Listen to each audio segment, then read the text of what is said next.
The morning sun streamed through the stained glass windows of St. Matthew's Cathedral, casting rainbow patterns across the white roses that adorned every pew. It should have been the happiest day of my life. I was marrying Marcus, the love of my life, surrounded by 300 guests in one of the most beautiful churches in the city. My dress, a custom varawang that had taken 8 months to create, fit perfectly, and I felt like a princess from a fairy tale. But as I walked down the aisle, arm in arm with my father, I could feel the tension radiating from my family like heat from a furnace. My mother sat rigid in the front pew, her face a mask of barely controlled disapproval. My sister Jennifer refused to make eye contact, staring instead at her hands folded primly in her lap. My brother Thomas looked like he'd rather be anywhere else in the world. They'd made their feelings about this wedding crystal clear over the past year. Not about Marcus, they actually liked Marcus quite a bit. He was everything they thought I should want in a husband. Successful, well-connected, from a good family. The problem was me. In their eyes, I didn't deserve him. "You're making a mistake, Catherine," my mother had said just that morning as I was getting ready. "That poor man has no idea what he's getting himself into." "Marcus loves me, Mom," I'd replied, trying to keep my voice steady. "Just as I am." "Love fades," she'd snapped back. "When he realizes what you really are, what you've been hiding from him, he'll leave you just like everyone else." What I'd been hiding. If only she knew the truth about what I'd actually been concealing from them for the past 3 years. Now, as Pastor Williams began the ceremony with the traditional words about love and commitment, I tried to push those thoughts away and focus on Marcus. He looked incredibly handsome in his black tuxedo, his dark hair perfectly styled, his brown eyes warm with love as he gazed at me. We'd written our own vows, and I could see him mentally rehearsing the words he'd prepared to share with me. "Dearly beloved," Pastor Williams intoned, his voice carrying clearly through the cathedral's excellent acoustics. "We are gathered here today to witness the union of Catherine Elizabeth Morrison and Marcus Daniel Richardson in holy matrimony. Marriage is a sacred bond, entered into with joy and celebrated with family and friends." I squeezed Marcus's hands, drawing strength from his steady presence. We'd been together for 4 years, engaged for 1, and despite my family's constant negativity, I'd never been more certain of anything in my life. Marcus saw me, really saw me, in a way that no one else ever had. "If anyone here has just cause why these two should not be joined in marriage," Pastor Williams continued, "let them speak now or forever hold their peace." It was supposed to be a formality, a tradition that dated back centuries but rarely resulted in actual objections. In the movies, this was when former lovers burst through the doors or family secrets were revealed. In real life, people usually just sat in respectful silence. But not today. My mother rose slowly from her seat in the front pew, her black dress, she'd chosen to wear black to my wedding, rustling in the sudden silence. My father stood beside her, his face grim with determination. "We object," my mother announced, her voice carrying clearly through the cathedral. 300 guests turned to stare, their shocked murmurs creating a buzz of whispered conversations. Pastor Williams looked stunned. In 30 years of performing wedding ceremonies, he'd clearly never had anyone actually take him up on that particular invitation. "On what grounds?" he asked, his voice uncertain. My mother lifted her chin defiantly. "She doesn't deserve happiness. Our daughter has spent her entire life lying, manipulating, and taking advantage of people's kindness. She's deceived this poor man about who she really is, and we cannot stand by and watch her ruin his life the way she's ruined everything else she's touched." The silence in the cathedral was deafening. I could hear the sound of my own heartbeat, could feel the stares of hundreds of people boring into me. Some of Marcus's family members looked confused and uncomfortable. My own extended family, aunts, uncles, cousins, looked embarrassed but not entirely surprised. Marcus's hand tightened around mine, and I could feel his steady strength flowing into me. He turned to look at my parents, his expression calm but firm. "With all due respect, Mr. and Mrs. Morrison," he said, his voice carrying clearly in the hushed cathedral, "I know exactly who Catherine is. I've known her for 4 years and I love every part of her." "You don't know what she's capable of," my father said, shaking his head sadly. "The lies she's told, the people she's hurt. We've tried to protect you from the truth, but we can't let this charade continue." I felt something break inside me, not my heart but something else. The last vestige of hope that my family might someday accept me, might someday see me as worthy of their love and respect. I turned to Pastor Williams and smiled, my voice surprisingly steady. Please continue with the ceremony. Catherine, my mother called out, desperation creeping into her voice. Don't do this. Don't trap this good man in your web of lies. I finally turned to face my parents, and for the first time in my adult life, I felt completely at peace with who I was and what I'd accomplished. The only thing I've been hiding, I said clearly, my voice carrying to every corner of the cathedral, is how successful I've become despite everything you've done to undermine me. My mother's face flushed red. Success? You work in some little nonprofit. You can barely pay your rent. Actually, Marcus said, stepping slightly forward, Catherine is the founder and CEO of Harmony Solutions, the humanitarian technology company that was just featured on the cover of Forbes as one of the fastest-growing social enterprises in the country. The murmur that rippled through the congregation was audible this time. I saw several guests pulling out their phones, probably to verify what Marcus had just said. She's also, Marcus continued with obvious pride, been named to the UN's Advisory Council on Technology for Global Development, and her company's water purification systems have provided clean drinking water to over 2 million people in developing countries. My mother's mouth fell open. That's impossible. You're making that up. The Forbes article came out last week, I said quietly. You can look it up. The UN appointment was announced 3 months ago. And yesterday we signed a contract with the World Health Organization that will expand our water systems to 10 more countries. You're lying, my sister Jennifer said from her seat, but her voice lacked conviction. Marcus pulled out his phone and held it up. Forbes website. Right here. Catherine Morrison, the 32-year-old CEO revolutionizing humanitarian technology. The cathedral erupted in whispered conversations as guests began pulling out their own phones to verify the information. I could see the shock and confusion on my family's faces as they realized that everything they thought they knew about my life was wrong. Why didn't you tell us? My father asked, his voice barely above a whisper. Because every time I tried to share anything positive about my work, you dismissed it, I replied. Every achievement was minimized. Every success was attributed to luck or someone else's help. You made it very clear that you didn't think I was capable of anything significant. Pastor Williams cleared his throat diplomatically. Perhaps we could continue with the ceremony and address family matters afterward? Yes, I said firmly.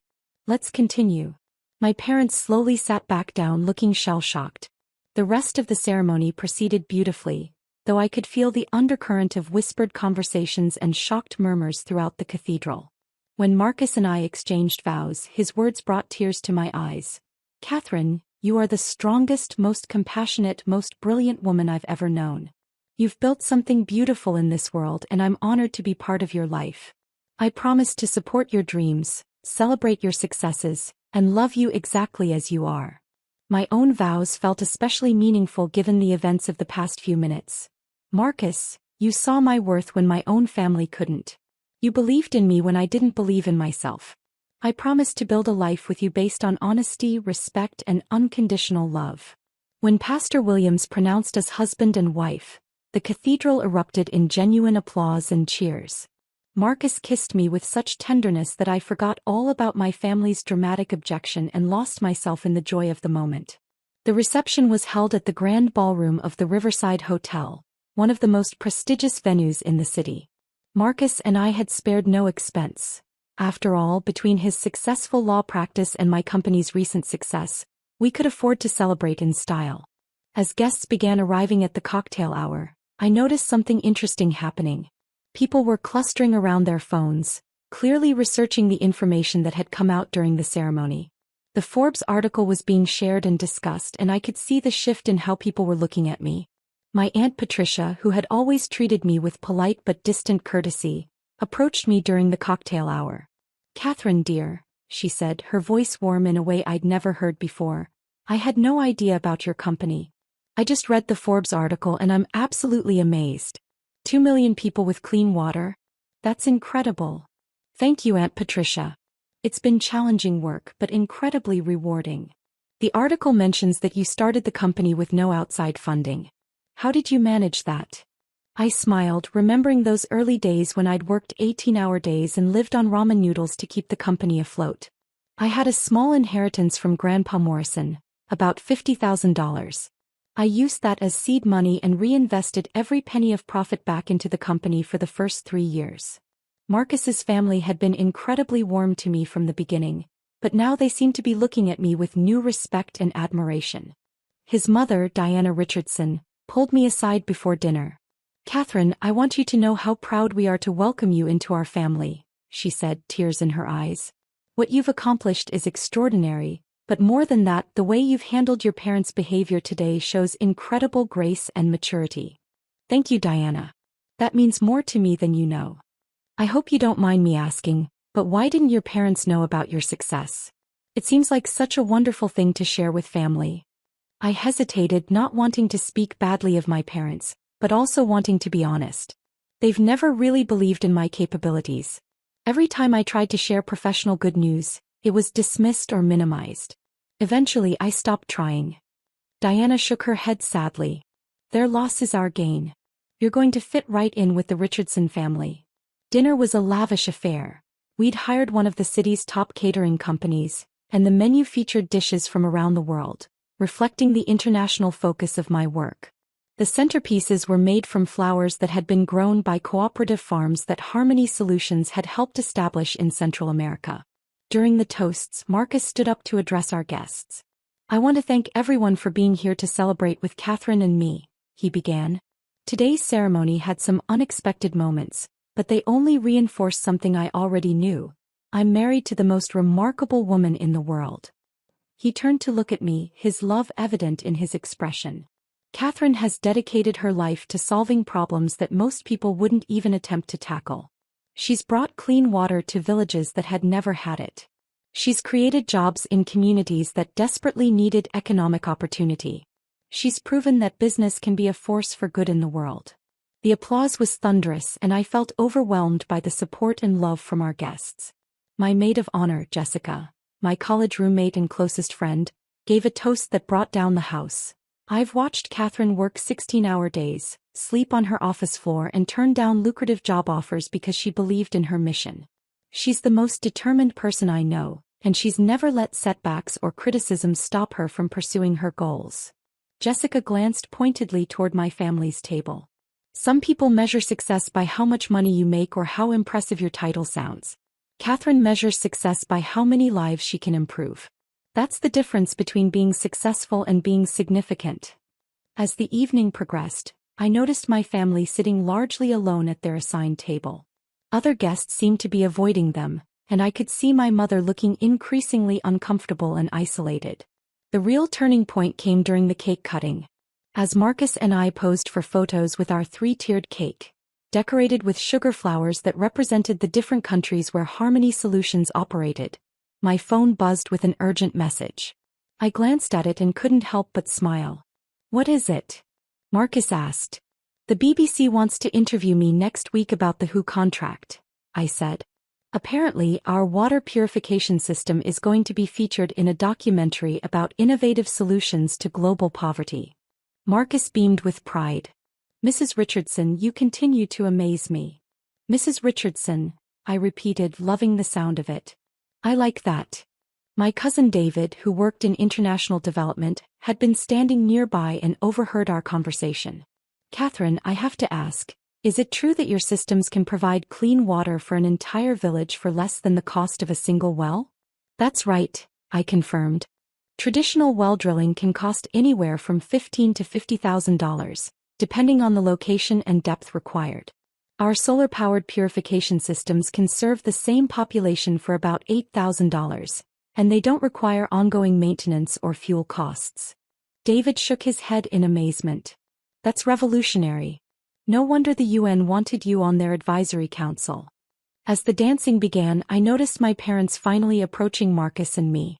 My mother looked pale and shaken, my father appeared deeply uncomfortable, and my sister Jennifer was crying quietly. "Catherine," my mother said, her voice trembling, "we need to talk."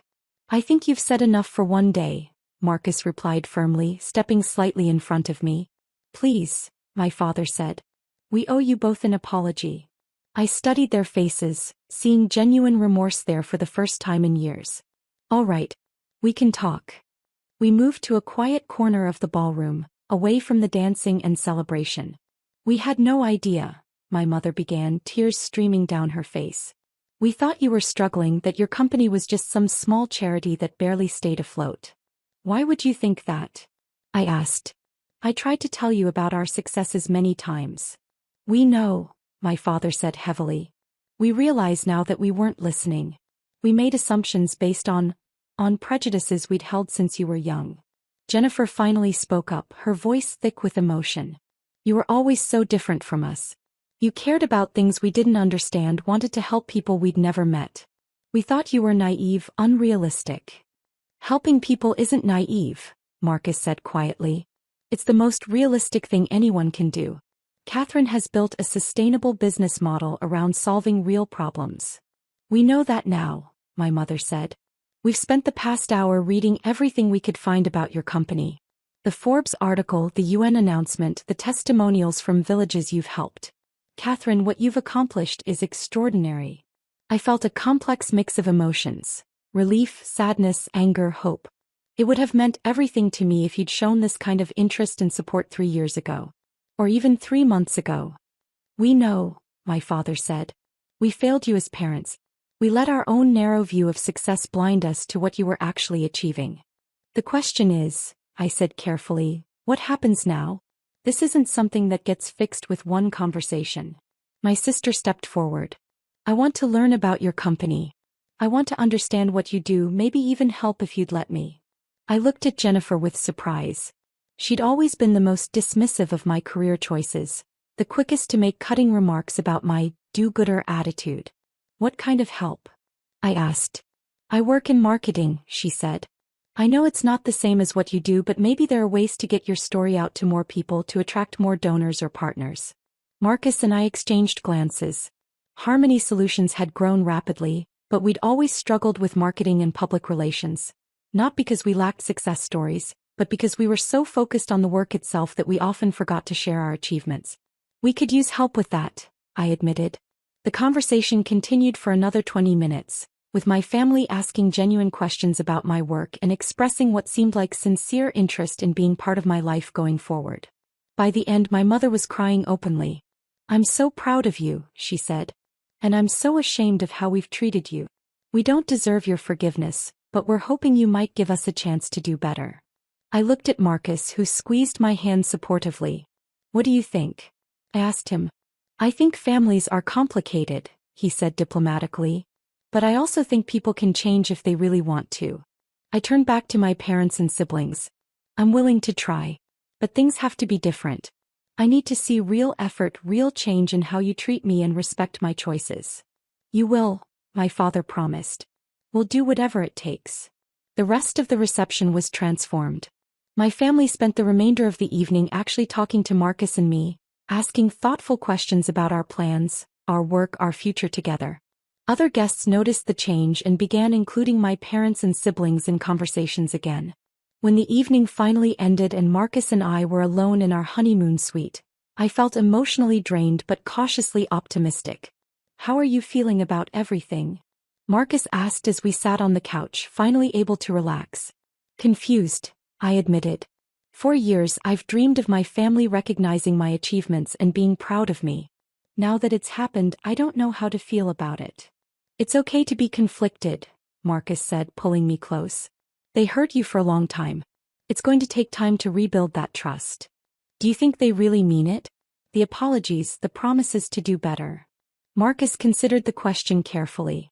I think the shock of learning the truth about your success was genuine. Whether they can sustain the change, that remains to be seen. But Catherine, you don't have to forgive them immediately, and you don't have to trust them completely right away. I know. I spent so many years wanting their approval that I'm not sure how to handle actually having it. You don't need their approval anymore, Marcus reminded me gently. You've built something amazing without it. Their recognition is nice, but it doesn't validate what you've accomplished. Your work validates itself. 3 weeks later, as Marcus and I returned from our honeymoon in Costa Rica, where we'd visited 3 villages that used Harmony Solutions water systems, I found an unexpected package waiting for us. It was from my sister Jennifer. and it contained a comprehensive marketing proposal for Harmony Solutions. She'd clearly spent considerable time researching our work, our impact, and our potential for growth. The proposal was professional, thoughtful, and showed a deep understanding of our mission. Attached was a handwritten note. "Catherine, I know I have a lot to make up for. I'd like to start by helping you share your incredible story with the world. If you're willing to give me a chance, I promise to work harder than I've ever worked at anything. I want to be part of something that matters. Love, Jennifer." Marcus read the proposal over my shoulder. "This is actually really good," he said with surprise. "She's identified some opportunities one hadn't even considered." I smiled, feeling something that had been broken inside me beginning to heal. Maybe people really can change. "Maybe they can," Marcus agreed. "The question is, are you ready to find out?" I looked at the proposal again, seeing not just a business opportunity but a potential bridge back to my family. "I think I am." 6 months later, Harmony Solutions had expanded into 5 new countries, largely due to the marketing and outreach strategies Jennifer had developed. My parents had become some of our most dedicated volunteers, using their business connections to introduce us to potential donors and partners. It wasn't perfect. There were still moments of tension, still reminders of the years of dismissal and criticism. But we were building something new together, something based on mutual respect and shared purpose. And every time I looked at my wedding ring, I remembered that sometimes the most beautiful beginnings can come from the most challenging moments. My parents' objection at my wedding had forced a truth into the open that needed to be spoken. In trying to prevent my happiness, they'd actually cleared the way for a deeper, more authentic relationship than we'd ever had before. Marcus had been right. I didn't need their approval to validate my success. But having their genuine support made the work even more meaningful. And that, I thought, was worth the painful journey it had taken to get there.